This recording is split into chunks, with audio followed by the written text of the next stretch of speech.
ദൈവത്തിന് സ്തോത്രം. മനോഹരമായ സന്ധ്യാസമയം നമുക്കൊന്നിച്ച് ഇങ്ങനെ ദൈവജനത്തിന് മുമ്പാകെ ആയിരിക്കാൻ ദൈവം സാവകാശത്തെ നൽകിയോർത്തു ഞാൻ ദൈവത്തിന് സ്തോത്രം ചെയ്യുന്നു. മാറ്റമില്ലാത്ത ദൈവജനവുമായി ഒരു പ്രാവശ്യം കൂടെ നിങ്ങളുടെ മുമ്പിലായിരിക്കാൻ, നിങ്ങളുടെ മുമ്പിൽ നിൽക്കുവാൻ എന്നെ പ്രാപ്തനാക്കുന്ന ദൈവകൃപയ്ക്കായി ഞാൻ ദൈവത്തിന് സ്തോത്രം ചെയ്യുന്നു. പഴയ നിയമത്തിൽ ഏറ്റവും കൂടുതൽ ശ്രദ്ധേയമായ അല്ലെങ്കിൽ കർത്താവിൻ്റെ വരവിനോടുള്ള ബന്ധത്തിലും ഭാവികാല സംഭവങ്ങളോടുള്ള ബന്ധത്തിലും ഏറ്റവും കൂടുതൽ പരാമർശിക്കപ്പെടുന്ന, ഏറ്റവും കൂടുതൽ പ്രസംഗിക്കപ്പെടുന്ന, ഏറ്റവും കൂടുതൽ ചിന്തിക്കുന്ന ദാനിയേൽ പ്രവചനത്തിൻ്റെ പഠനമായിരുന്നു കഴിഞ്ഞ ചില മാസങ്ങളായിട്ട് നാം തുടർന്നു വന്നത്. അതിൻ്റെ അവസാന ഭാഗത്തേക്ക് അല്ലെങ്കിൽ അവസാനത്തെ ക്ലാസ്സിലേക്ക് എന്നെ നിങ്ങളെയും ദൈവം കൊണ്ടെത്തിച്ച ഓർത്തോ ഞാൻ ദൈവത്തിന് സ്തോത്രം ചെയ്തു. വാസ്തവത്തിൽ ദൈവപുരുഷനായ ദാനിയേലിനും ദൈവത്തിന് പ്രിയനായ ദാനിയേലിനും ദൈവം കാണിച്ചു കൊടുത്തതായ കാര്യങ്ങൾ എല്ലാം തന്നെ ദാനിയേലിന് മനസ്സിലായില്ല എന്നുള്ളത് നാം ഇന്ന് കാണുവാൻ പോകുന്ന ഭാഗമാണ്. ദൈവസന്നിധിയിൽ മറഞ്ഞിരിക്കുന്ന കാര്യങ്ങൾ ദൈവത്തിനുള്ളതാണെന്ന് ദൈവത്തിന്റെ വചനം പറയും. അപ്പോൾ മറ നീക്കി കാണിക്കുന്നത് അല്ലെങ്കിൽ റിവീൽ ചെയ്ത് തരുന്നത് മാത്രമേ നാം അറിയുന്നുള്ളൂ എന്നുള്ളതാണ്. ദാനിയേൽ പ്രവചനവും വെളിപ്പാട് പുസ്തകവും ചേർത്താണ് നാം ഈ പഠനം ആരംഭിച്ചതും നാം ഈ ക്ലാസ് കൊണ്ടുപോകുന്നത്. ഒരു വിധത്തിൽ പറഞ്ഞാൽ ദാനിയേൽ പ്രവചനത്തിന്റെ വ്യാഖ്യാനമാണ് വെളിപ്പാട് പുസ്തകം എന്ന് വിശേഷിപ്പിക്കുന്നവരും. മറ്റൊരു വിധത്തിൽ പറഞ്ഞാൽ ദാനിയേൽ പ്രവചനം കൂടാതെ വെളിപ്പാട് പുസ്തകം പഠിക്കുക എന്നുള്ളത് അസാധ്യമാണ്. കാരണം ഈ രണ്ട് പുസ്തകങ്ങളും, പഴയ നിയമത്തിൽ ദാനിയേലും പുതിയ നിയമത്തിൽ വെളിപ്പാട് പുസ്തകവും ആ നിലയിൽ പരസ്പരം ബന്ധിക്കപ്പെട്ടു നിൽക്കുന്ന വിഷയങ്ങളാണ്. അതുകൊണ്ടാണ് ഇതിനുശേഷം വെളിപ്പാട് പുസ്തകം കുറിച്ചുള്ള വിശദമായ രീതിയിൽ പഠിപ്പാനുള്ളതായ താല്പര്യത്തോടുകൂടി മുമ്പോട്ട് പോകാൻ ഞാൻ ആഗ്രഹിക്കുന്നു. ദാനിയേൽ പ്രവചനത്തോടുള്ള ബന്ധത്തിൽ കഴിഞ്ഞ ആഴ്ചയിൽ 12-ാം അധ്യായത്തിൽ മരിച്ചവരുടെ പുനരുത്ഥാനത്തോടുള്ള ബന്ധത്തിലുള്ളതായ ഭാഗത്താണ് നാം ക്ലാസ് അവസാനിപ്പിച്ചത്.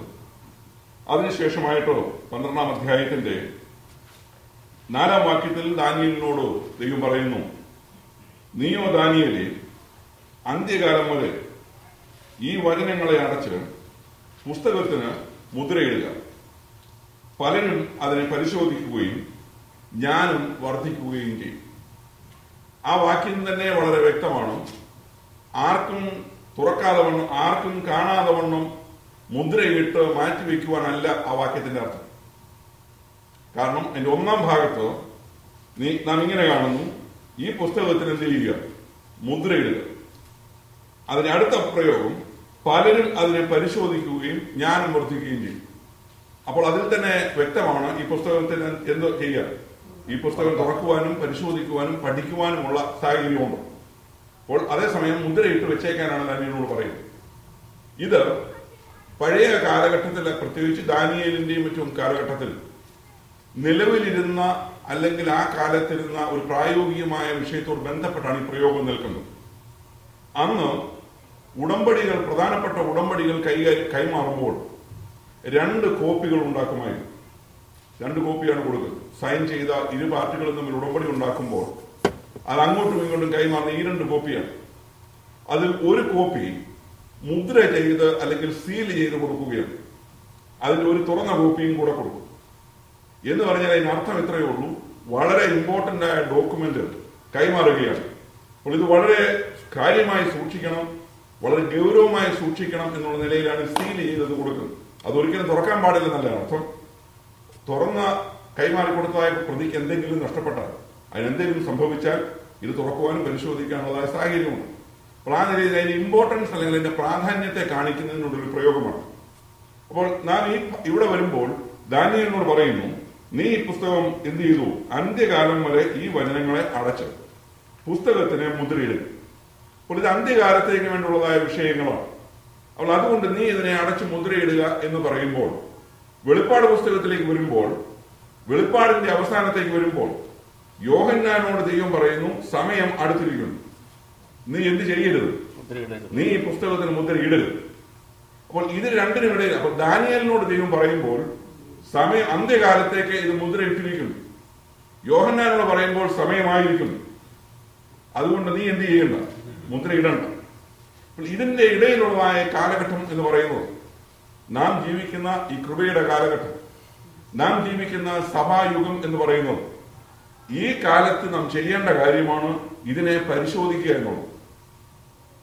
നിങ്ങൾ മനസ്സിലാക്കുക. അല്ലാതെ ഇത് അടച്ചുപൂട്ടി മുദ്രയിട്ട് നമ്മൾ സിമ്പിളായ ബൈബിൾ അടച്ചേച്ച് ഞായറാഴ്ച സാധാരണ നിലയിൽ സഭായോഗത്തിന് വരുമ്പോൾ തുറക്കുന്നു, അതിനുശേഷം മുദ്രയിടുന്നു, വീണ്ടും അടുത്ത ഞായറാഴ്ച സഭയിൽ വരുമ്പോൾ മുദ്ര തുറക്കുന്നു. ഇതാണ് നമ്മുടെ അവസ്ഥയെങ്കിൽ വേദപുസ്തകത്തിന് ഒരാഴ്ചയിൽ ഉപയോഗമൊന്നും ഇല്ല എന്നർത്ഥം. ഇതല്ല ഉദ്ദേശിക്കുന്നത്. അപ്പോൾ മുദ്ര ഉള്ളതുകൊണ്ട് അതിന്റെ ഗൗരവം, അതിന്റെ പ്രാധാന്യം എന്നുള്ള നിലയിൽ ഗൗരവമായി കൈകാര്യം ചെയ്യണം എന്നുള്ള നിലയിലാണ്. അപ്പോൾ അവിടെ പറയുന്ന അടുത്ത പ്രയോഗം എന്ന് പറയുന്നത്, പലരും അതിനെ പരിശോധിക്കുകയും ജ്ഞാനം വർദ്ധിക്കുകയും ചെയ്യും. അപ്പോൾ ഇത് അന്ത്യകാലത്തേക്ക് അടച്ചു മുദ്രയിടുവാൻ പറഞ്ഞിരിക്കുന്ന ഈ വിഷയം പരിശോധിക്കുവാനുള്ള അല്ലെങ്കിൽ പഠിക്കുവാനുള്ള താല്പര്യം ആളുകൾക്കുണ്ടാവും. ഒരു അതോറിറ്റി കൊടുക്കുന്നു. നമ്മൾ പ്രമാണങ്ങളും മറ്റും വാങ്ങുമ്പോൾ ആ പ്രമാണത്തിന്മേൽ അതോറിറ്റീസിന്റെ ഒരു സീലുണ്ട്. അത് മുദ്ര വെച്ചു കൊടുക്കുന്നു. മുദ്ര വെച്ചു കൊടുക്കുന്നു. ഇത് ആ അർത്ഥത്തിൽ മുദ്ര വയ്ക്കുന്ന ആധികാരികതയ്ക്കുണ്ട്. അപ്പോൾ നാം ഇവിടെ നോക്കുമ്പോൾ കാണുന്നത്, പലരും അതിനെ പരിശോധിക്കുകയും ജ്ഞാനം വർദ്ധിക്കുകയും ചെയ്യും. അപ്പോൾ ഇത് പരിശോധിക്കുന്നവർക്കുണ്ടാകുന്ന ഗുണമാണ് ദൈവത്തിന്റെ വചനം.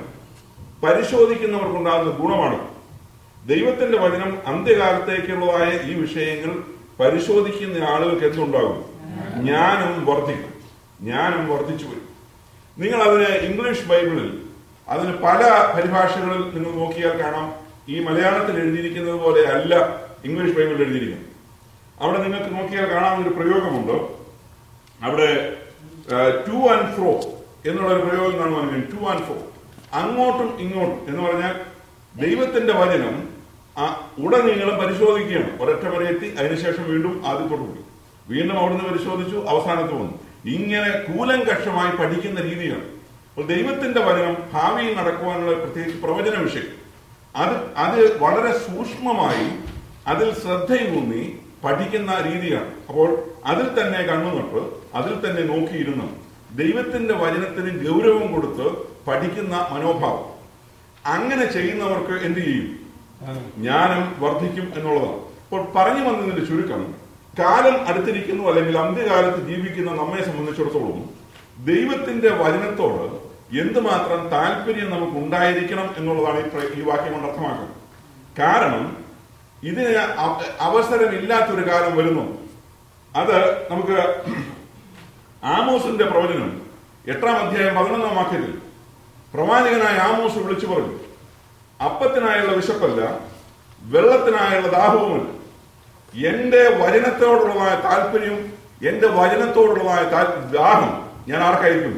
ഞാൻ ജനങ്ങളുടെ ഇടയിലായിരിക്കും. എന്നാൽ അതിനുശേഷം വേറൊരു കാലം വരുന്നു. അന്നാളിൽ പക്ഷേ ഇത് അന്വേഷിക്കത്തില്ല. ഇതെല്ലാം സുലഭമായിരിക്കുമ്പോൾ ഇതിലേക്ക് അടുത്ത് വരുവാൻ ജനത്തിന് താല്പര്യമില്ല. എന്നാൽ അടുത്ത ആമോസ് പറയുന്നു, എന്നാൽ സമുദ്രം മുതൽ മറ്റേ സമുദ്രം വരെ അവർ വചനത്തെ അന്വേഷിക്കുന്ന ഒരു കാലം വരും. അന്ന് എന്ത് ചെയ്യത്തില്ല, അന്നതിനെ കണ്ടെത്തുകയില്ല. അപ്പോൾ ദൈവത്തിന്റെ വചനം സുലഭമായി നമുക്ക് ഇരിക്കുന്നു എന്നുള്ളത് നമുക്കിതിനോടുള്ള താല്പര്യം കുറയാൻ പലപ്പോഴും കാരണമായിട്ടുണ്ട്. പ്രത്യേകിച്ച് ബന്ധക്കോസ്തരായ അല്ലെങ്കിൽ സുവിശേഷ വിഹിത സഭകളിൽപ്പെട്ടതായ നമ്മളോടുള്ള ബന്ധത്തിൽ ദൈവവചനത്തിന്റെ സമൃദ്ധി എന്ന് പറയുന്നത് അതിൻ്റെതായ നിലയിൽ അനുഭവിക്കുന്നവരാണെന്ന്. ഒരു വേദപുസ്തകത്തിന്റെ ആവശ്യമേ ഉള്ളൂ. അല്ലെങ്കിൽ മലയാളം, നാം അമേരിക്കയിലായതുകൊണ്ട് മലയാളത്തിനോട് നമുക്ക് ഇംഗ്ലീഷ് ബൈബിളോട് വേണമെന്ന് വെച്ചു കണ്ടു. അതേസമയം എണ്ണി നോക്ക്, നമ്മളുടെ കയ്യിൽ നമ്മുടെ വീടുകളിൽ എത്ര ബൈബിളുണ്ടോ. അപ്പോൾ വചനത്തിന്റെ സുലഭമാണ് നമ്മളെ സംബന്ധിച്ചിടത്തോളം. എന്നിട്ട് പോലും ഇത് വായിക്കുവാൻ, പഠിക്കുവാൻ, ഇത് പരിശോധിക്കുവാൻ നമുക്ക് താല്പര്യമില്ല എന്നുള്ളതാണ് നമ്മുടെ ജനങ്ങൾ. അപ്പോൾ ഇത് അന്ത്യകാലത്തിന്റെ ലക്ഷണത്തിൽപ്പെടുന്നതാണ്. വചനത്തോടുള്ളതായ താല്പര്യക്കുറവ്, വചനത്തോടുള്ളതായ വിരസത, ഇതൊക്കെ ഈ കാലഘട്ടത്തിൽ ഉണ്ടാകേണ്ടതാണ്. എന്നാൽ ഇത് പരിശോധിക്കുന്ന ഒരു കൂട്ടം ആളുകളുടെ ഇടയിലുമുണ്ട്. ഇത് എന്താണ് ഈ സംഭവിക്കുന്നത്?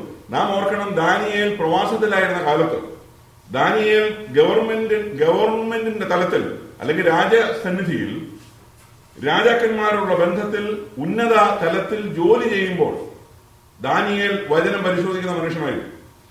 ദാനിയേൽ 3 നേരം പ്രാർത്ഥിക്കുന്ന മനുഷ്യനായിരുന്നു.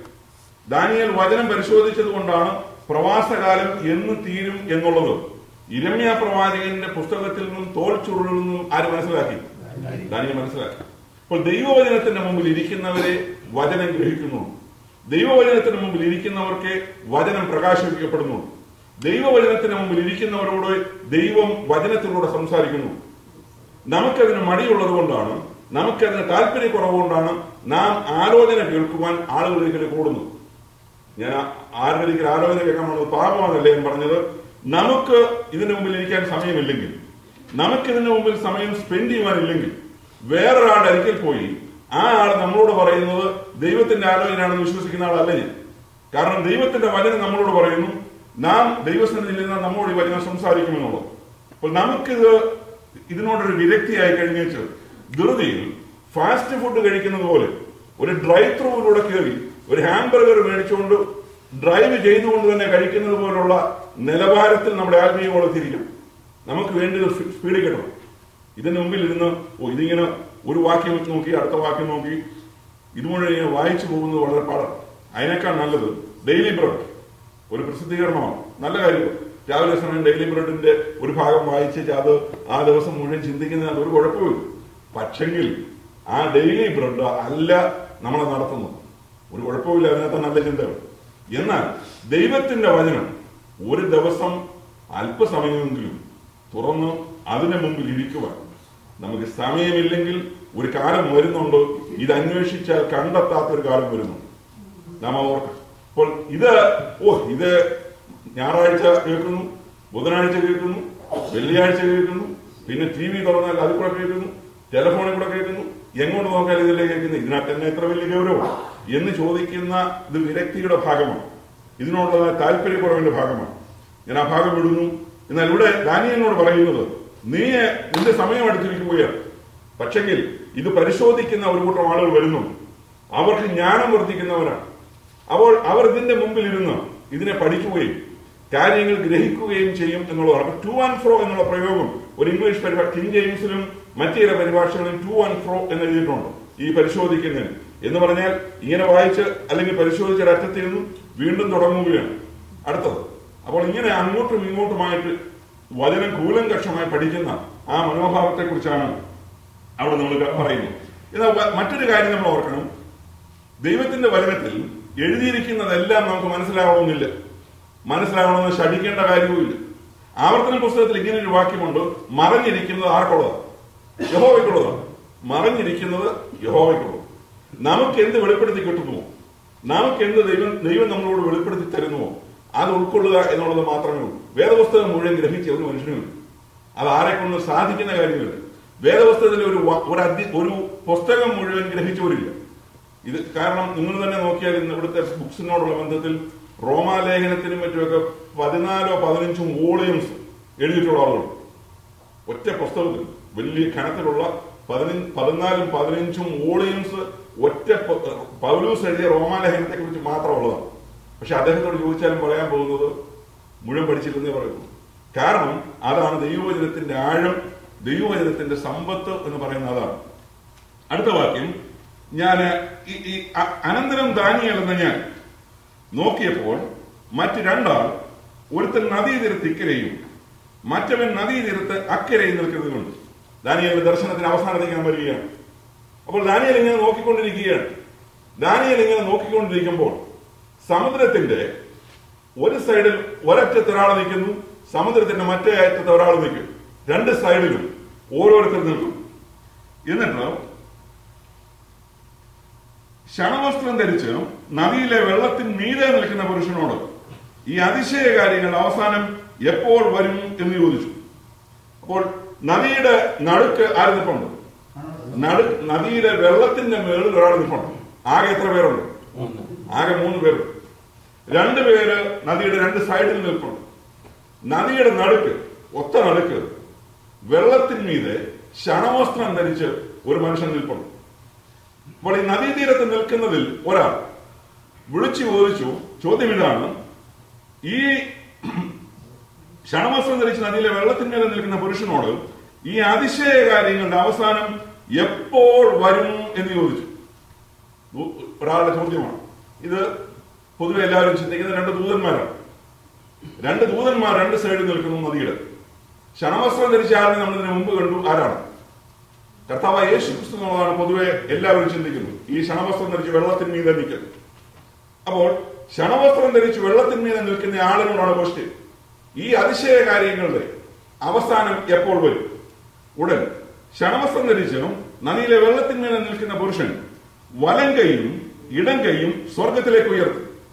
ഇത് കേട്ട ഉടനെ തന്നെ വെള്ളത്തിന്മീതെ നിൽക്കുന്ന ക്ഷണവസ്ത്രധാരിയോട് ഈ അതിശയ കാര്യങ്ങൾ അവസാനം എപ്പോഴാണെന്ന് ചോദിച്ചോടെ അദ്ദേഹം വലം കൈയും ഇടം കൈയും സ്വർഗത്തിലേക്ക് ഉയർത്തും.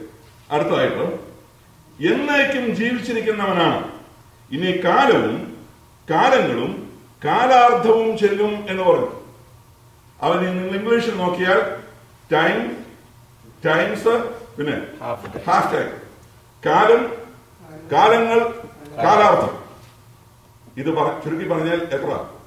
കാലം, കാലം എന്ന് പറഞ്ഞാൽ 1 വർഷം, കാലങ്ങൾ എന്ന് പറഞ്ഞാൽ 2 വർഷം, കാലാർത്ഥം എന്ന് പറഞ്ഞാൽ 1 വർഷത്തിന്റെ പകുതി, 1.5 വർഷം.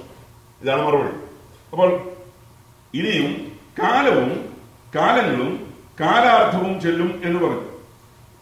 ഇനി വേറെ നമ്മൾ കഴിഞ്ഞ ക്ലാസ്സുകളിലൊക്കെ ചിന്തിച്ചതുപോലെ മഹോപദ്രവത്തിന്റെ മധ്യഭാഗം മുതൽ ഉള്ള 3.5 വർഷം, ഈ 3.5 വർഷത്തെ വേദപുസ്തകത്തിൽ പല നിലകളിൽ ഇതിനെക്കുറിച്ച് കണക്ക് പറഞ്ഞിട്ടുണ്ട്. ഒന്ന്, ഇപ്പോൾ നമ്മൾ കണ്ടതായ 12-ാം അധ്യായം 7-ാം വാക്യം, കാലം, കാലങ്ങൾ, കാലാർത്ഥം എന്നുള്ളത്. അടുത്തത് വെളിപ്പാട് പുസ്തകം 11-ാം അധ്യായം 2-ാം വാക്യം നിങ്ങൾ നോക്കിയാൽ കാണാം, 42 മാസം എന്ന് തന്നെ പറഞ്ഞിട്ടുണ്ട്.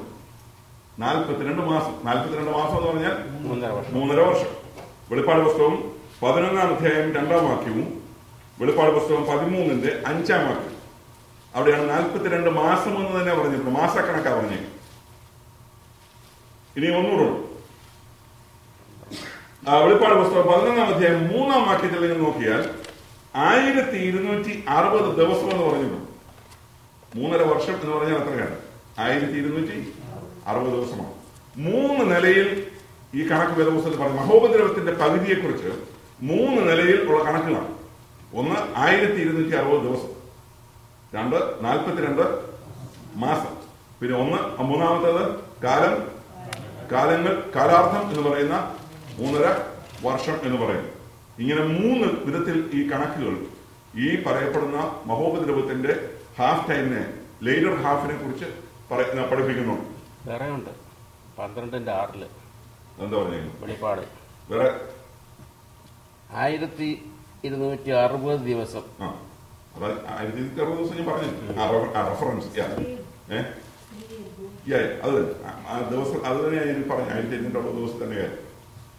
ഈ കണക്കുകൾ നിങ്ങൾ ശ്രദ്ധിക്കണം. നമ്മൾ വേറൊരു കണക്കിലേക്കാണ് ഈ ക്ലാസ് അവസാനിക്കാൻ പോകുന്നത്. വേറൊരു കണക്ക് വരുന്നു. ഓക്കെ. അപ്പോൾ ഈ പറയപ്പെടുന്ന മഹോപദ്രവത്തിന്റെ കാര്യത്തെക്കുറിച്ച് നമ്മൾ ചിന്തിക്കുമ്പോൾ ഒന്നാമത്തെ ഈ 7 വർഷം എന്ന് പറയുന്നത് എതിർ ക്രിസ്തു യഹൂദനുമായിട്ട് ഉടമ്പടി ചെയ്യുന്ന ദിവസമാണ് ഈ 70-ാമത്തെ ആഴ്ചയോട് ആരംഭിക്കുന്നത്. അങ്ങനെ വേണം കണക്കൂട്ടുക. അപ്പോൾ അല്ലെങ്കിൽ സഭയുടെ ഉത്പ്രാവണം ആ സമയത്തുണ്ടാകുന്ന വിഷയമാണ്. യഹൂദനോട് ഉള്ള ബന്ധത്തിൽ എതിർ ക്രിസ്തു വന്ന് അവനുമായിട്ട് രമ്യതയിലായി, സഖ്യതയിലായി, അവനെ കൊണ്ട് ഉടമ്പടി ചെയ്യുകയാണ്. അവിടെ മുതൽ 7 വർഷം ആരംഭിക്കുകയാണ്. ഇതിന്റെ ഹാഫ് ടൈം എന്ന് പറയുന്നത് എതിർ ക്രിസ്തു തന്നെത്താൻ ഉയർത്തി ആലയത്തിൽ അവന്റെ തന്നെ വിഗ്രഹത്തെ പ്രതിഷ്ഠിക്കും. യഹൂദജാതിയിൽ ആരാധിച്ചോളാൻ പറഞ്ഞു. ഇതിന് ശേഷമാണ് ഈ മഹോപദ്രവത്തിലെ ഏറ്റവും കഠിനമായ കാലം എന്ന് പറയുന്നത്. അപ്പോൾ എന്ന് എതിർ ക്രിസ്തു തന്റെ വിഗ്രഹം ആലയത്തിൽ പ്രതിഷ്ഠിക്കുന്നുവോ അവിടെ മുതൽ അടുത്ത 3.5 വർഷം ആരംഭിക്കുകയാണ്. ഇത് രണ്ടും ഓർത്തോ. ഒന്ന്, ഉടമ്പടി, യഹൂദനുമായി ഉടമ്പടി വെക്കുമ്പോൾ 7 വർഷം ആരംഭിക്കും. 3.5 വർഷം എന്ന് പറയുന്നത് ആഴ്ചവട്ടത്തിന്റെ മധ്യത്തിൽ അവൻ എന്ത് ചെയ്യും? ഈ വിഗ്രഹത്തെ ആലയത്തിൽ പ്രതിഷ്ഠിക്കും. അത് ചെയ്തു കഴിയുമ്പോൾ അതിനുശേഷമാണ് കഠിനമായ കാലം എന്നുള്ള നിലയിൽ നമ്മൾ കാണുന്നത് എന്നോർക്കാം. ഇനി അടുത്ത വാക്യം, അവൻ വിശുദ്ധ ജനത്തിന്റെ ബലത്തെ തകർത്ത് കളഞ്ഞ ശേഷം ഈ കാര്യങ്ങൾ ഒക്കെയും നിവൃത്തിയാകും എന്നിങ്ങനെ സത്യം ചെയ്തു. അപ്പോൾ വിശുദ്ധ ജനത്തിന്റെ ബലത്തെ തകർത്ത് കളഞ്ഞതിന് ശേഷം, അല്ലെങ്കിൽ യഹൂദജാതിയുടെ ബലത്തെ തകർത്ത് കളഞ്ഞതിന് ശേഷമാണ് ഈ കാര്യങ്ങളൊക്കെ എന്ത് ചെയ്യാൻ പോകുന്നത്. ഈ കാര്യങ്ങളെല്ലാം സംഭവിക്കാൻ പോകുന്നത്. അടുത്ത വാക്യം, 8-ാം വാക്യം, ഞാൻ കേട്ടു എങ്കിലും ഗ്രഹിച്ചില്ല. ആകയാൽ ഞാൻ യജമാനനെ ഈ കാര്യങ്ങളുടെ അവസാനം എന്തായിരിക്കും എന്ന് ചോദിച്ചു. ഇതാണ് ദാനിയേൽ. നമുക്ക് സമസ്വഭാവമുള്ള ഒരു മനുഷ്യനാണ്. ഏലിയാവ് നമുക്ക് സമസ്വഭാവമുള്ളതെന്ന് പറഞ്ഞതുപോലെ ദാനിയേൽ നമുക്ക് സമസ്വഭാവമുള്ള ഒരു മനുഷ്യൻ. നമ്മളാണെങ്കിലും ആരാണെങ്കിലും ചോദിക്കുന്ന ചോദ്യം വരും. മനുഷ്യന്റെ ജീവിതത്തിൽ ഇടയ്ക്കിടയ്ക്ക് ഉണ്ടാകുന്ന ചോദ്യമാണ്, ഇത് എത്ര കാലം? നമുക്കൊരു പ്രയാസം അനുഭവിച്ചുകൊണ്ടിരിക്കുന്നു. ആ പ്രയാസം അങ്ങോട്ട് തീരുന്ന ഉടനെ അടുത്തത് വരുന്നു. അതങ്ങോട്ട് തീരുന്ന ഉടനെ അടുത്തത് വരുന്നു. സമുദ്രത്തിൽ തിര വരുന്നത് പോലെയാണ്. ഇന്നലെ ഞാൻ പിള്ളേരെ കൊണ്ട് ബീച്ചിൽ പോയപ്പോൾ നമ്മളിങ്ങനെ നോക്കി, നമുക്ക് ഇങ്ങനെ വരുക, എത്ര തിരയായി ഇങ്ങനെ കരയ്ക്ക് വരുന്ന ഒന്ന് അങ്ങോട്ട് അടിച്ചു കഴിഞ്ഞാൽ അടുത്തത് ഇങ്ങനെ നീങ്ങുന്നു, അടുത്തത് ഇങ്ങനെ വന്നുകൊണ്ടിരിക്കും. ഇതാണ് പലപ്പോഴും നമ്മുടെ മനുഷ്യ ജീവിതത്തിൽ നമ്മൾ ഫേസ് ചെയ്യും. ഒന്നിനു പുറകെ ഒന്നായിട്ട് ഇങ്ങനെ വരിക. ഇതിന്റെ മധ്യത്തിൽ സാധാരണ മനുഷ്യൻ ചോദിക്കുന്ന ചോദ്യമാണ്, ദൈവമേ ഇത് എത്ര കാലം? ഇതിന്റെ അന്ത്യം എന്താണ്? ഇതെന്താണ് ഇങ്ങനെ എന്നുള്ള ചോദ്യം മനുഷ്യ സഹജമാണ്. കാരണം നമുക്ക് സഹിക്കുവാൻ കഴിയാത്ത പ്രയാസങ്ങൾ, ബുദ്ധിമുട്ടുകൾ, ചോദ്യങ്ങൾ ഒക്കെ ഉണ്ടാകും. അതിനോടുള്ള ബന്ധത്തിലുള്ള ചോദ്യങ്ങളാണ്. ദാനിയേൽ അത് തന്നെയാണ് ചോദിച്ചത്. ദാനിയേൽ ഈ കാര്യങ്ങൾ, ഈ ശബ്ദമൊക്കെ കേട്ടു. അതായത് ക്ഷണവസ്ത്രം ധരിച്ചു നിൽക്കുന്ന ആ പുരുഷൻ രണ്ട് കൈയും സ്വർഗത്തിലേക്ക് ഉയർത്തി നിന്നുകൊണ്ട് പറയുന്നത് കേട്ടു. വിശുദ്ധയാദിയുടെ ശക്തിയൊക്കെ ക്ഷയിക്കുമ്പോഴാണ് ഇതൊക്കെ സംഭവിക്കാൻ പോകണമെന്നൊക്കെ പറഞ്ഞു. പക്ഷെങ്കിൽ ഞാനിത് കേട്ടു എങ്കിലും ഞാൻ എന്ത് ചെയ്തില്ല, ഗ്രഹിച്ചില്ല. ആര്? ജ്ഞാനിയായ ദാനിയേൽ, പ്രാർത്ഥനാ മനുഷ്യനായ ദാനിയേൽ, ദൈവത്തിന്റെ പ്രിയപുരുഷനായ ദാനിയേൽ ദൈവത്തിന്റെ ശബ്ദം കേട്ടു. പക്ഷെ കേട്ടെങ്കിലും അതിന്റെ അർത്ഥം പൂർണ്ണമായും ഗ്രഹിച്ചില്ല. അപ്പോൾ പിന്നെ നമ്മുടെ അവസ്ഥ എന്തായിരുന്നു? നമ്മളിപ്പോൾ ഇത്രയും ആഴ്ചയുമായിട്ട് ദാനിയേൽ പ്രവചനം പഠിക്കുകയാണ്. ഇത് തന്നെയാണ് നമ്മുടെ അവസ്ഥ. അതെ. അപ്പൊ നമ്മളിതിങ്ങനെ പഠിച്ച് ഇപ്പൊ എല്ലാവർക്കും പലരും പറയുന്നതും കേട്ടു. ഇതിങ്ങനെ കേട്ടോണ്ടിരിക്കുമ്പോൾ ഓർക്കും, ഇത് കഴിഞ്ഞ് അങ്ങോട്ട് ഇറങ്ങുമ്പോൾ ഇത് മറക്കും, നോട്ട് ഇങ്ങനെ നോക്കുമ്പോൾ പെട്ടെന്ന് ഓർക്കും, വായിക്കുമ്പോൾ ഇപ്പോൾ ദാനിയേൽ പ്രവചനം വായിക്കുന്ന പണ്ടത്തെ പോലല്ല, വായിച്ചാൽ കുറച്ചുകൂടെ കാര്യങ്ങൾ മനസ്സിലായി വരുന്നുണ്ട്. പക്ഷെ പുസ്തകം അടച്ചു കഴിയുമ്പോൾ വീണ്ടും അവസ്ഥ ഇങ്ങനെ തന്നെ. ഇത് ഞാൻ പറഞ്ഞു, ഇതൊക്കെ സ്വാഭാവികമാണ്. അപ്പൊ ദാനിയേൽ തന്നെ പറഞ്ഞു ഇത് ഇതിന്റെ അർത്ഥം എന്താണ് എന്നിട്ട് അടുത്തത്, ആകയാൽ ഞാൻ യജമാനനെ ഈ കാര്യങ്ങളുടെ അവസാനം എന്തായിരിക്കും എന്ന് ചോദിച്ചു. 9-ാം വാക്യം. അതിനവൻ ഉത്തരം പറഞ്ഞത്, ദാനിയേലേ പോയിക്കൊള്ളുക, ഈ വചനങ്ങൾ അന്ത്യകാലത്തേക്ക് അടച്ചും മുദ്രയിട്ടും ഇരിക്കണം. ഞാൻ ആരംഭത്തിൽ പറഞ്ഞ് നിങ്ങൾ ഓർക്കണം, ഇത് അടച്ചും മുദ്രയിട്ടിരിക്കുന്ന പറഞ്ഞാൽ ഒരുത്തരും ഇത് തുറക്കുക എന്നുള്ളതല്ല. ദാനിയേല് ഇതിനകത്ത് ഇനിയും പറഞ്ഞേക്കുന്ന കാര്യങ്ങളൊന്നും നീ ഇപ്പോൾ അറിയേണ്ട, നീ ഇപ്പോൾ ഗ്രഹിക്കേണ്ട കാര്യങ്ങളല്ല. ദാനിയേല്, നിനക്ക് ദീർഘായുസ് ദൈവം നൽകി, ദൈവസന്നിധിയിൽ നീ വിശ്വസ്തനായിരുന്നു, ദൈവസന്നിധിയിൽ നിന്റെ പ്രാർത്ഥനാ ജീവിതം പ്രശംസനീയമാണ്. 4 രാജാക്കന്മാരുടെ കാലഘട്ടത്തിൽ നീ മാറി മാറി അവരുടെ രാജസദസ്സിൽ ശുശ്രൂഷിച്ചവനാണ്. ഇതൊക്കെ ശരിയാണ്. പക്ഷെ നിനക്കിനി ഒരു വിശ്രാമം ആവശ്യമാണ്. ദാനിയേലേ അവിടെ പറയുകയാണ്, അതിനവൻ ഉത്തരം പറഞ്ഞത്, ദാനിയേലേ നീ പൊയ്ക്കൊള്ളുക, നിനക്ക് പോകാൻ സമയമായി, നിനക്ക് പുറപ്പെടുവാൻ സമയമായി, നിന്റെ ലോകത്തിലെ ദൗത്യം അല്ലെങ്കിൽ നിന്റെ ലോകത്തിലെ ശുശ്രൂഷ തീരുവാൻ സമയമായി. ഇനിയും നീ ഗ്രഹിക്കുവാൻ ആഗ്രഹിക്കേണ്ട കാര്യങ്ങളൊന്നും ഇപ്പോൾ നീ അറിയേണ്ട കാര്യമില്ല. ഇതെല്ലാം ഭാവിയിലേക്കുള്ളതാണ്. അത് മനസ്സിലാക്കുന്ന ആളുകൾ പുറകെ വരുന്നുണ്ട്. ഇത് പഠിക്കുവാൻ ശ്രമിക്കുന്ന ആളുകൾ പുറകെ വരും. നീ ഇതെല്ലാം രേഖപ്പെടുത്തിയത് പുറകെ വരുന്ന ആളുകൾ അവരിത് പഠിക്കും, അവരിത് പരിശോധിക്കും. അവർ പരിശോധിക്കുമ്പോൾ അവർക്കും എന്ത് വർദ്ധിക്കും? അവർക്കും ജ്ഞാനം വർദ്ധിക്കും. അതുകൊണ്ട് നീ പൊയ്ക്കൊള്ളുക. അടുത്ത വാക്യം. പലരും തങ്ങളെ ശുദ്ധീകരിച്ച് നിർമ്മലീകരിച്ച് ശോധന കഴിക്കും. ദുഷ്ടന്മാരോ ദുഷ്ടത പ്രവർത്തിക്കും. ദുഷ്ടന്മാരിൽ ആരും അത് തിരിച്ചറിയുകയില്ല. ബുദ്ധിമാന്മാരോ ഗ്രഹിക്കും. അന്ത്യകാലത്തിന്റെ ലക്ഷണങ്ങളാണ് നാം ഈ കാണുന്നത്. ദൈവവചനത്തോടുള്ള ബന്ധത്തിൽ നാം അവിടെ പറയുന്നത്, പലരും തങ്ങളെ ശുദ്ധീകരിച്ച് നിർമ്മലീകരിച്ച് ശോധന കഴിക്കും. ദൈവവചനം എന്ന് പറയുന്നത് നമ്മളെ ശുദ്ധീകരിക്കുന്നതാണ്. ദൈവത്തിന്റെ വചനം നമ്മളെ നിർമ്മലീകരിക്കുന്നതാണ്. ദൈവത്തിന്റെ വചനം നമ്മളെ ശോധന ചെയ്തു നമ്മളെ തിരുത്തേണ്ടതിനെ തിരുത്തി ദൈവസന്നിധിയിൽ നിർമ്മലതയോടെ നിൽക്കുവാൻ നമ്മളെ സഹായിക്കുന്ന പ്രധാനപ്പെട്ട ഘടകങ്ങളൊന്നാണ് ദൈവത്തിന്റെ വചനം. അപ്പോൾ വിശുദ്ധിയോടുകൂടി വേർപാടോടുകൂടി ജീവിതത്തിലെ തെറ്റുകളെ തിരുത്തി ക്രിയാത്മകമായി മുന്നേറുവാൻ ഒരു കൂട്ടർ ആളുകൾ തയ്യാറാവും. എന്തിനോടുള്ള ബന്ധത്തിൽ? വചനത്തോടുള്ള ബന്ധത്തിൽ. ഒരു കൂട്ടം ആളുകൾക്ക് ഈ വചനം അവരെ കറക്റ്റ് ചെയ്യുന്ന കറക്റ്റിംഗ് ഫോഴ്സാണ്. മറ്റൊരു കൂട്ടം ആളുകൾക്ക് ഇതുവരെ വിശുദ്ധിയിൽ നിന്ന് വിശുദ്ധിയിലേക്ക് നടത്തുന്ന ഘടകമായിട്ട് നിൽക്കുകയാണ്.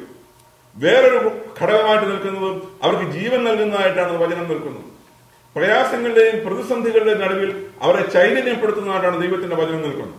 അപ്പോൾ ദൈവത്തിന്റെ വചനം താല്പര്യത്തോടുകൂടി ആരന്വേഷിക്കുമോ അവരിലൊക്കെ എന്ത് സംഭവിക്കും? വ്യത്യാസങ്ങൾ, വിവിധ നിലകളിലുള്ള വ്യത്യാസങ്ങൾ ഉണ്ടാകും. എന്നാൽ അവിടെ വേറൊരു കൂട്ടരുണ്ടോ? ദുഷ്ടന്മാരോ ദുഷ്ടത പ്രവർത്തിക്കണം. ദുഷ്ടന്മാരിൽ ആരും തിരിച്ചറിയുകയും ഈ അന്ത്യകാലത്തിന്റെ ലക്ഷണമാണ്. നമ്മൾ തിമോത്തിയോസിന്റെ ലേഖനത്തിൽ അന്ത്യകാലത്തിന്റെ ലക്ഷണങ്ങൾ പറയുന്നു. മനുഷ്യൻ സ്വസ്നേഹികളും വമ്പ് പറയുന്നവരും ഉഗ്രന്മാരും അമ്മയപ്പന്മാരെ അനുസരിക്കാത്തവരും ഒരു വലിയ ലിസ്റ്റ് അവിടെ ഉണ്ട്. ഇത് അന്ത്യകാലത്തിന്റെ ലക്ഷണമാണ്. നമുക്കിതൊന്നും കറക്റ്റ് ചെയ്യാൻ പറ്റുന്ന കാര്യങ്ങളൊന്നുമല്ല. നമുക്കത് പെട്ടുപോകാതെ സൂക്ഷിക്കാൻ നമുക്ക് ചുമതലയുണ്ട്. എന്നാൽ ഇതെല്ലാം കറക്റ്റ് ചെയ്യാമെന്ന് നാം വിചാരിക്കേണ്ട. ഇതെല്ലാം കറക്റ്റ് ചെയ്യാൻ പോകുന്നതിന് കറക്റ്റ് ചെയ്യപ്പെടത്തുമില്ല. വെളിപ്പാട് പുസ്തകത്തിലേക്ക് വരുമ്പോൾ അവിടെ പറയുന്നത് ഇങ്ങനെയാണ്: സമയം അടുത്തിരിക്കുന്നു, അതുകൊണ്ട് വിശുദ്ധൻ ഇനിയും തങ്ങളെ തന്നെ എന്ത് ചെയ്യട്ടെ? വിശുദ്ധീകരിക്കട്ടെ. നിർമ്മലൻ ഇനിയും തങ്ങളെ തന്നെ നിർമ്മലീകരിക്കട്ടെ. അഴുക്കുള്ളവൻ ഇനിയും എന്ത് ചെയ്യട്ടെ? അഴുക്കാടട്ടെ.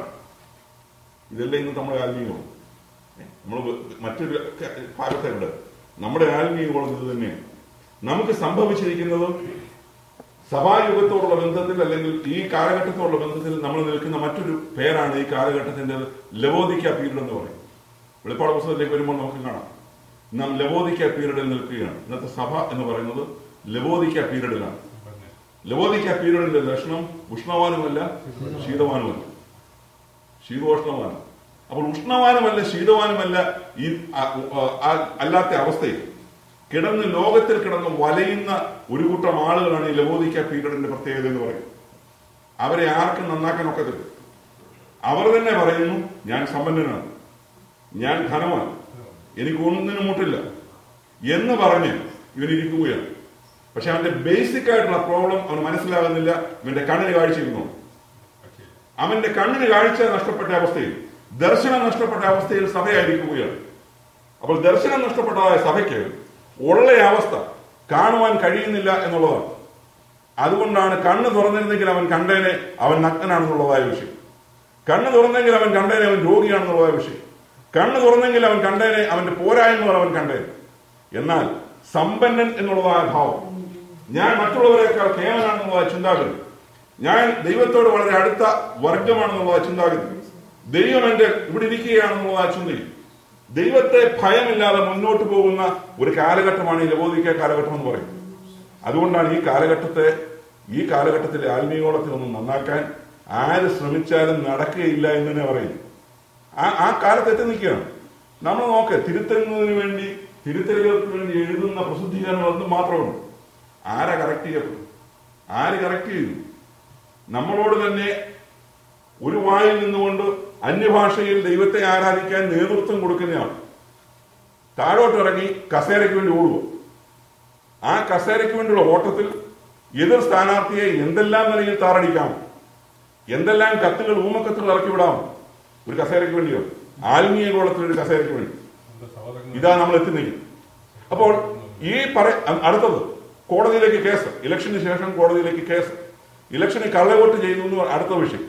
1500 പേര് കൂടിയെടുത്ത് 1800 പേർ വോട്ട് ചെയ്യും.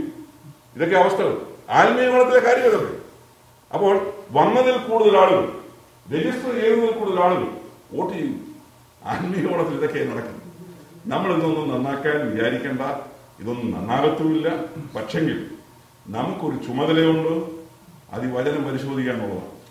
അന്ത്യകാലത്ത് ഇത് ശോധന ചെയ്യുക എന്നുള്ളതാണ്. അതിന് വലിയ വിശേഷ ബുദ്ധിയുടെ ആവശ്യമില്ല. നമ്മൾ ദൈവസന്നിധിയിൽ ഇരുന്നാൽ ദൈവം നമ്മൾക്ക് കാര്യങ്ങൾ കാണിച്ചു തരും. ദൈവം നമ്മളോട് ഇടപെടും. ദൈവത്തിന്റെ ശബ്ദം കേൾക്കുവാനുള്ള ആവലോടുകൂടി ദൈവശബ്ദം, ദൈവത്തിന്റെ വചനത്തിന്റെ പൊരുൾ എനിക്ക് തിരിച്ചു തരണമേ എന്നുള്ള നിലയിൽ ദൈവസന്നിധിയിൽ എല്ലാം ഗ്രഹിക്കാമെന്നല്ല എനിക്ക് പറഞ്ഞത്. എല്ലാം ഗ്രഹിക്കാനുള്ള അസാധ്യമായ കാര്യമാണ്. പക്ഷെങ്കിൽ നമ്മുടെ അവസ്ഥ അനുസരിച്ച് ദൈവത്തിന്റെ വചനത്തിൽ നിന്നും എന്തെങ്കിലുമൊക്കെ ഗ്രഹിക്കാൻ. ഒരു വലിയ സമുദ്രത്തിന്റെ തീരത്ത് എന്ന് കഴിഞ്ഞാൽ ചില കക്കായോ ചിപ്പികളോ ഒക്കെ പെറുക്കിയാൽ ചെറുതാണെങ്കിലും നമുക്ക് പറ്റിയതൊക്കെ അവിടെ കിട്ടും. ചില മിടുക്കന്മാർ കുറച്ചുകൂടെ ആഴത്തിലേക്ക് ഇറങ്ങി ചിലപ്പോൾ അവർ പെറുക്കിയെന്നിരിക്കും. പക്ഷെങ്കിൽ കരയ്ക്ക് തന്നെ നിന്നാൽ വെള്ളത്തിൽ ഇറങ്ങാതെ ആ കരയ്ക്ക് തന്നെ നിന്നാലും തിരയടിച്ചു വരുമ്പോൾ ചെറുതെങ്കിലുമൊക്കെ കിട്ടും. ഒന്നും കിട്ടാതിരിക്കത്തില്ല, ഒന്നും കിട്ടാതിരിക്കും. അപ്പോ ദൈവവചനത്തിന് മുമ്പാകെ അല്പമെങ്കിലും ഇരിക്കുവാൻ നമ്മുടെ സമയം നമ്മൾ വേർതിരിക്കണം എപ്പോഴെങ്കിലും. ഇത് വാസ്തവത്തിൽ ഇപ്പൊ ഇങ്ങനെ തന്നെ കുത്തിയിരുന്ന് വായിക്കണമെന്നില്ല. നമുക്ക് എന്തുമാത്രം സൗകര്യങ്ങളാണെന്നുള്ളൂ. നമ്മൾ വണ്ടി ഓടിക്കുന്ന ആ സമയത്ത് ബൈബിൾ റീഡിങ് തന്നെ ലൈനിലുണ്ട്. സ്റ്റേഷനിൽ ബൈബിൾ വായിച്ചുകൊണ്ടിരിക്കുന്ന സ്റ്റേഷനുകളും അതിന് കൂടെ അവർ പാടുന്നു. മനോഹരമായ പാട്ടും കേട്ട് ബൈബിളും കേട്ടോണ്ട് നമുക്ക് പോകാൻ പറ്റും. ഞാൻ പറഞ്ഞത് ഏതെങ്കിലും നിലയിൽ ദൈവവചനം ശ്രദ്ധിക്കുവാനും ദൈവവചനത്തിന്റെ കേൾവി, അതിന്റെ വായന നമ്മുടെ ജീവിതത്തിന്റെ ഒരു ഭാഗമായിരിക്കണം എന്നുള്ളതാണ്. കാരണം അന്ത്യകാലത്ത് മനുഷ്യൻ ഇതിനൊന്നും സമയമില്ലാത്ത അവസ്ഥയിലെത്തി. ഒരിക്കലും ഒരു പാസ്റ്റർ എന്നോട് പറഞ്ഞു, ഞാൻ ഓർമ്മ, ആ പാസ്റ്റർ ഗുഡ് ന്യൂസിന്റെ വരിസംഖ്യ ഞാൻ ചോദിച്ചു. അദ്ദേഹത്തോട് പറഞ്ഞു, എന്റെ റോയി വേദവസം വായിക്കാൻ സമയമില്ല, പിന്നെ ഗുഡ് ന്യൂസ്. അദ്ദേഹത്തോട് എന്നാ പറയുന്നത്? അദ്ദേഹത്തെ ഗുഡ് ന്യൂസ് വായിപ്പിച്ചിട്ട് തന്നെ എടുക്കുന്നത്. കാരണം ബൈബിൾ വായിക്കാൻ ഈ മനുഷ്യന് സമയമില്ല. ഉപദേശിയാണ് ബൈബിൾ വായിക്കാൻ, പേര് പറയുന്നില്ല, റെക്കോർഡ് ചെയ്യുന്നതുകൊണ്ട്. പക്ഷേ ബൈബിൾ വായിക്കാൻ സമയമില്ലാത്ത ഉപദേശി അദ്ദേഹത്തെ ഗുഡ് ന്യൂസ് വായിപ്പിച്ചിട്ട് എനിക്ക് എന്നാ സാധിക്കാൻ? പറഞ്ഞത് ഇതുപോലുള്ള കാലഘട്ടത്തിൽ നമ്മൾ എത്തി നിൽക്കുക. ഇതുപോലുള്ള കാലഘട്ടം ഇത് സംഭവിക്കുന്നതന്നെയാണ്. ഇതിനേക്കാൾ കൂടുതൽ വെളിപ്പാട് പുസ്തകത്തിലേക്ക് വരുമ്പോൾ നമുക്ക് കാണാം. കാരണം ഇത് ലവോദിക്ക പീരീഡാണ്, അന്ത്യകാലമാണ്, ലവോദിക്ക പീരീഡാണ്. ഈ കാലത്ത് ദുഷ്ടൻ അതിൽ തന്നെ രസിക്കും. വിശുദ്ധൻ കൂടുതൽ വിശുദ്ധിയിലേക്ക് മുന്നേറണമെന്നുള്ള ആഗ്രഹത്തോടെ അവൻ സേവിക്കും. ചുറ്റുപാടുകൾ നോക്കരുത്, നോക്കിയാൽ നമ്മൾ ഒഴിഞ്ഞു. അതാ സത്യം. നമ്മുടെ ആത്മീയ ഗോളത്തിന്റെ ലീഡർഷിപ്പിലേക്കോ അല്ലെങ്കിൽ അവിടോട്ടോ ഒക്കെ നമ്മൾ നോക്കിയാൽ നമ്മളുടെ ആത്മീയവും പരാജയപ്പെടും. ഇവരെയാണ് നമ്മുടെ മാർഗപുരുഷനെങ്കിൽ. അതുകൊണ്ടാണ് എബ്രായ ലേഖനത്തിൽ വളരെ വ്യക്തമായി പറഞ്ഞത്, ഒറ്റയാളിനെ നോക്കിയാൽ മതി. ഒറ്റയാൾ വിശ്വാസത്തിന്റെ നായകനും പൂർത്തി വരുത്തുന്നവനുമായ യേശുവിനെ നോക്കും. ഇത് മാത്രമേ ഉള്ളൂ. പിന്നെ അപ്പോസ്തലന്മാർ ചിലർ പറഞ്ഞു ഞങ്ങളെ അനുകരിക്കും, അവർക്ക് പറയാൻ യോഗ്യത ഉണ്ടായിരുന്നു. ഇതല്ലാതെ മറ്റാരെയും നമ്മുടെ മാതൃകാ പുരുഷന്മാരാക്കിയൊന്നും വെക്കാതിരിക്കുകയാണ് നല്ലത്. ദൈവവചനത്തിന് പ്രാധാന്യം കൊടുത്ത് മുന്നേറുവാൻ നമുക്ക് കഴിയണം. അടുത്ത വാക്യം, നിരന്തര ഹോമയാഗം നിർത്തലാക്കുകയും ശൂന്യമാക്കുന്ന മ്ലേച്ഛബിംബത്തെ പ്രതിഷ്ഠിക്കുകയും ചെയ്യുന്ന കാലം മുതൽ 1290 ദിവസം ചെല്ലും. വല്ല വ്യത്യാസം ഉണ്ടാക്കണേ? ഉണ്ട്. ഇനി അടുത്തത് വരുന്നു. ഒന്നുകൂടെ ഞാൻ വായിക്കാം. നിരന്തര ഹോമയാഗം നിർത്തലാക്കുകയും ശൂന്യമാക്കുന്ന മ്ലേച്ഛബിംബത്തെ പ്രതിഷ്ഠിക്കുകയും ചെയ്യുന്ന കാലം മുതൽ 1290 ദിവസം ചെല്ലും. അടുത്ത വാക്യം, 1335 ദിവസത്തോളം കാത്തി ജീവിക്കുന്നവർ ഭാഗ്യവാൻ. അപ്പൊ വീണ്ടും തിരി. നമ്മൾ ആദ്യം കേട്ടത് ഇത്ര നേരം പറഞ്ഞു വന്ന കണക്കേതാ? 1260. 1260 എന്ന കണക്കെവിടെ പോയി? 1290 പോയി. 1290 കഴിഞ്ഞ് വെച്ചാൽ അടുത്ത സംഖ്യ വേറെ വന്നു, 1335. അപ്പോൾ 30 ദിവസം കൂടെ കഴിഞ്ഞു. അതായത് 1290 എന്ന് പറയുന്നത് മഹോപദ്രവത്തിന്റെ 2.5 വർഷം കഴിഞ്ഞ് എത്ര ദിവസം കൂടെ ഉണ്ട്? 30 ദിവസം കൂടെ. അത് കഴിഞ്ഞുള്ള കണക്ക് വന്നപ്പോൾ 45 ദിവസം കൂടെ വന്നു. അപ്പൊ 45ഉം 30ഉം 75 ദിവസം കൂടെ കഴിഞ്ഞു. ഓക്കെ, ഈ കണക്ക് ഇതിന്റെ എല്ലാ സ്റ്റാർട്ടിംഗ് പോയിന്റ് എന്ന് പറയുന്നത് മഹോപദ്രവത്തിന് മിഡിലാണ്. അതിനോട് സ്റ്റാർട്ടിംഗ് പോയിന്റ് എല്ലാം സെയിം തന്നെയാണ്. 1260 ദിവസം എന്ന് പറഞ്ഞാൽ ഇത് കണക്ക് തുടങ്ങുന്ന, അല്ലെങ്കിൽ മഹോപദ്രവത്തിന്റെ അല്ലെങ്കിൽ 70-ാം ആഴ്ചവട്ടത്തിന്റെ മിഡിലിൽ എതിർ ക്രിസ്തു തന്റെ മ്ലേച്ഛ വിഗ്രഹത്തെ കൊണ്ട് വെക്കുന്ന സമയം, അവിടെ മുതലാണ് 3.5 വർഷം ആരംഭിക്കുന്നത്. ആ 3.5 വർഷം മുതൽ തന്നെയാണ് 1290 ദിവസം നിൽക്കുന്നത്. അപ്പോൾ 30 ദിവസം എന്ത് ചെയ്തു? എക്സ്ട്രാ അവിടെ വരുന്നുണ്ട്. ഈ 30 ദിവസത്തിന്റെ കണക്കും ഈ 75 ദിവസത്തിന്റെ കണക്ക് വേദശാസ്ത്രങ്ങളിടയിൽ എല്ലാവരും അംഗീകരിക്കുന്ന നിലയിൽ കൃത്യമായ ഉത്തരവില്ല. എന്നാൽ പൊതുവെ അംഗീകരിച്ചിരിക്കുന്ന കണക്ക് പറയാം. അതെനിക്ക് പറയാൻ പറ്റുള്ളൂ. പൊതുവെ അംഗീകരിച്ചിരിക്കുന്ന കണക്ക്, ഈ 30 ദിവസത്തിന്റെ കണക്ക് എന്ന് പറയുന്നത് മഹോപദ്രവം കഴിഞ്ഞ് ന്യായ വിസ്താരത്തോടുള്ള ബന്ധത്തിൽ, ന്യായവിധിയോടുള്ള ബന്ധത്തിൽ ഉള്ള ദിവസം എന്നുള്ള നിലയിലാണ്. അതായത് 70-ാമത്തെ ആഴ്ചവട്ടവും കഴിഞ്ഞ് 30-ാമത്തെ ദിവസം എന്ന് പറയുന്ന ആ സമയത്തെ കുറിച്ച് പറയുന്നത് ന്യായവിധിയുടെ സമയം എന്നുള്ള കണക്കാണ്. അതാണ് ഒരു ചിന്ത. അപ്പോൾ അടുത്ത ക്വസ്റ്റ്യൻ വരുന്നു 75ന്റെ കണക്ക്. 75ന്റെ കണക്ക് കുറച്ച് ദിവസം കൊണ്ട് കഴിഞ്ഞിട്ടാണ്. ആ 75ന്റെ കണക്കെന്ന് പറയുന്നത് ആ സമയത്തേക്ക് ജാതികൾ വിവിധ ഭാഗങ്ങളിൽ നിന്നും ചേർക്കപ്പെടും, യഹൂദൻ വിവിധ ഭാഗങ്ങളിൽ നിന്നും ചേർക്കപ്പെടും, എല്ലാവരും യെരുശലേമിലേക്ക് ചേർക്കപ്പെടുകയാണ്. ജാതികളുടെയും ആ താല്പര്യമുണ്ടോ നമുക്ക് പോകാം യെരുശലേമിലേക്ക് എന്ന് പറഞ്ഞ് ആളുകളെല്ലാം യെരുശലേമിലേക്ക് അല്ലെങ്കിൽ ഈ പ്രധാനപ്പെട്ട കേന്ദ്രത്തിലേക്ക് ഒത്തുകൂടുകയാണ്. പല രാജ്യങ്ങളിൽ നിന്നും ആളുകൾ ഒത്തുകൂടുകയാണ്. ഈ കാലഘട്ടത്തിലാണ് എന്ത് നടക്കുന്നത്? കർത്താവായ യേശു ക്രിസ്തുവിന്റെ സഹസ്രാബ്ദ വാഴ്ച എന്ന് പറയുന്നത് നടക്കുകയാണ്. അപ്പോൾ 1000 ആണ്ട് വാഴ്ച നടക്കുകയാണ്. അപ്പോൾ ഈ 75 ദിവസത്തിന്റെ കണക്കെന്ന് പറയുന്നത് നമ്മളെ കൊണ്ടെത്തിക്കുന്നത് സഹസ്രാബ്ദ വാഴ്ചയിലാണ്. 30 ദിവസത്തിന്റെ കണക്ക് നമ്മളെ കൊണ്ടെത്തിക്കുന്നത് ന്യായവിധിയിലാണ്. ഇതാണ് ഈ രണ്ട് കണക്കിനെ കുറിച്ച് പറയുന്നത്. 1290 എന്ന് പറയുന്നത് കൊണ്ടെത്തിക്കുന്നത് ന്യായവിധിയിലാണ്, മഹോപദ്രവത്തിന് ശേഷമുള്ള ന്യായവിധി. അത് അതിന്റെ അടുത്ത കണക്കിൽ നമ്മൾ കണ്ടത് 1335 ദിവസത്തിന്റെ കണക്ക് പറഞ്ഞത് 75 ദിവസത്തിന്റെ വ്യത്യാസം വരുന്ന ആ സമയം എന്ന് പറയുന്നത് സഹസ്രാബ്ദ വാഴ്ച എന്നുള്ളതിൽ ആളുകൾ കൂടി. ഒരു കാര്യം സത്യമാണ്, മഹോപദ്രവം കൊണ്ട് കഴിഞ്ഞാൽ ചില സുപ്രധാന കാര്യങ്ങൾ നടക്കാനുണ്ട്. കാര്യം ആ കാലഘട്ടത്തെ കുറിച്ച് വളരെ മനോഹരമായ പ്രവചനങ്ങളിൽ പറയുന്നുണ്ട്. എങ്ങനെയുള്ള കാര്യം ആരും അങ്ങോട്ടും ഇങ്ങോട്ടും എന്ത് ചെയ്യുന്നില്ല, ഒന്നും ആക്രമിക്കുന്നില്ല. കുഞ്ഞുങ്ങൾ എന്ത് ചെയ്യും? സർപ്പത്തിന്റെ പൊത്തിൽ കൈയിടും. എന്തൊരുകാലമോ സർപ്പം കടിക്കത്തില്ല. പശുവും സിംഹവും ഒന്നിച്ച്, സിംഹം കാളയെ പോലെ പുല്ല് നിന്നു എന്ന് പറഞ്ഞാൽ പരസ്പരം ആക്രമിക്കാത്ത, പരസ്പരം സ്നേഹത്തിലും ഐശ്വര്യത്തിലും കഴിയുന്ന ഒരു കാലഘട്ടമാണ്. അപ്പോൾ അന്ന് ജീവിച്ചിരിക്കാൻ ഭാഗ്യം കിട്ടുന്നത് ഭാഗ്യവാനാണ് എന്നുള്ള നിലയിൽ അതിനെ എടുത്താൽ മതി. അടുത്തത് നീയോ അവസാനം വരുവോളും പോയിക്കൊള്ളുക. നീ വിശ്രമിച്ച് കാലാവസാനത്തിൽ നിന്റെ ഓഹരി ലഭിക്കുവാൻ എഴുന്നേറ്റ് വരും. അപ്പോൾ ദാനിയേലിനോട് അവസാനമായിട്ട് പറയുന്ന പ്രയോഗമാണ് ഇത്. നമ്മൾ വളരെ കേട്ടിട്ടുള്ള വാക്യമാണ്, വളരെ കേട്ടിട്ടുണ്ട്. കാരണം ശവസംസ്കാര ശുശ്രൂഷകളിലെല്ലാം നമ്മൾ അവസാനമായിട്ട് പറയുന്ന ഒരു വാക്യമായിട്ടാണ് ഇരിക്കുന്നത്. നീയോ, ചിലപ്പോൾ ഞാൻ കേട്ടിട്ടുണ്ട്, നീയോ അച്ചായ. ഞാൻ കേട്ടിട്ടുള്ള കാര്യം ഞാൻ അതിശയോക്തി പറയുകയല്ല. ശവസംസ്കാര പെട്ടിയിൽ വെച്ച് കല്ലറയിലേക്ക് വെക്കുന്ന സമയത്ത് നീയോ അച്ചായ, വെറും അച്ചായനല്ല, ആ പേരുടെ പറഞ്ഞ, ഞാൻ ആ പേര് ആവർത്തിക്കുന്ന ഇനി ആരെങ്കിലും ഇത് കേട്ട് കഴിഞ്ഞാൽ ആളിനെ പറയുന്നതായിട്ട് തോന്നാതിരിക്കും. നീയോ അച്ചായ എന്ന് പറഞ്ഞാൽ ആളുടെ പേരോട് പറഞ്ഞ അച്ചായ. അപ്പൊ നീയോ വിളിച്ചേച്ച കുഴപ്പമൊന്നുമില്ല, ഈ വാക്യത്തിലെ പ്രയോഗമാണ്. നീയോ ദാനിയേലേ അവസാനം ഒരുവോളും പൊയ്ക്കൊള്ളുക. അപ്പോൾ നിന്റെ സമയമായി നേരത്തെ തന്നെ പറഞ്ഞു, വീണ്ടും ഇത് ഫൈനലായിട്ട് ഉറപ്പിക്കുകയാണ്. നീയോ ദാനിയേലേ അവസാനം ഒരുവോളും പൊയ്ക്കൊള്ളുക. നീ വിശ്രമിച്ച്, നിനക്കിനി ഒരു വിശ്രമം ആവശ്യമാണ്. നിനക്കൊരു വിശ്രമമുണ്ട്, നിനക്കൊരു റെസ്റ്റ് ആവശ്യമാണ്, നിനക്കൊരു വിശ്രമം ആവശ്യമാണ്. പക്ഷെ നിന്നെ അവിടെ കൊണ്ട് അവസാനിപ്പിക്കുകയല്ല ദൈവത്തിന്റെ പദ്ധതി. നീ പൊയ്ക്കൊള്ളുക, നീ വിശ്രമിക്കുക. അതിനുശേഷം കാലാവസാനം എന്ന് പറയുന്നത് വേറൊന്നും. അപ്പോൾ ഇത്രയും നേരം ദാനിയേലിനോട് കാണിച്ചു കൊടുത്തതെല്ലാം കാലങ്ങളും അതിന്റെ അവസാന കാര്യങ്ങളുമാണ്. അപ്പോൾ കാലാവസാനം എന്ന് പറയുന്ന ഒന്നും, കാലാവസാനത്തിൽ നിന്റെ ഓഹരി ലഭിക്കുവാൻ നീ എന്ത് ചെയ്യും? നീ എഴുന്നേറ്റ്. അപ്പോൾ ദാനിയേലിനെ സംബന്ധിച്ചിടത്തോളം ഗ്യാരണ്ടീഡാണ് എന്ത്? ഉറപ്പും പ്രതിഫലം ഗ്യാരണ്ടീഡാണ്.